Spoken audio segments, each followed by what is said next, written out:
છોકરાઓ તમને કઈ ખબર છે કે નહીં? ગામમાં 2 દીથા રાતે સોર આવે છે. અરે હું વાત કરો છો માતા હતા? તે 35 જણાની ટોળકી આવી છે ને ગમે અહીંયા ત્રાટકે છે. તમે બધાય જુઓ અહીંયા ભેગા થઈને રાતે જાગવાના વારા કરો, નકર બધાય ભૂખ ભેગા થાય હું. માતા હતા જાગવાનો મેળ મારે નો આવ્યો, મારે જવું એ હવારે હીરા ગણવા.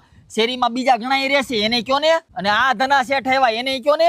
શું છે માધાલાલ? કાંઈ નહીં બટા, જો ને રાતે સોર આવે છે, તમે જાગવાના વારા કરો ને. નહીં હો દાદા, જાગવાની વાત તો રહેવા દેજો. મારે સવારે જવું એ ફેક્ટરીએ, અને વાત રહી ચોરી થવાની, તો મારી ઘરે જે દાગીના અને પ્રોપર્ટીના કાગળિયા છે એ બધું લોકરમાં પડેલું છે. એટલે મારે કોઈ ટેન્શન લેવાની જરૂર છે નહીં. અને ઘરે સીસીટીવી કેમેરા ફિટ કરેલા છે, પ્લસ મારી પાસે લાયસન્સ વાળું હથિયાર પણ છે. એટલે તમે લોકો આ બધા પોયરાને કહીને જોઈ લો, મારી પાસે એવો ટાઈમ નહીં બિલકુલ. હવે મીંઢા તું તો કઈક બોલ. એમાં હું શું કરું? તમને તો ખબર છે કે સોર અમારી ન્યા આવ્યા હોય, નળિયું ઊંચું કરીને જોવે ત્યાં અમે બધા ટાઈટના ટોટીઓ વાળીને પડ્યા હોય.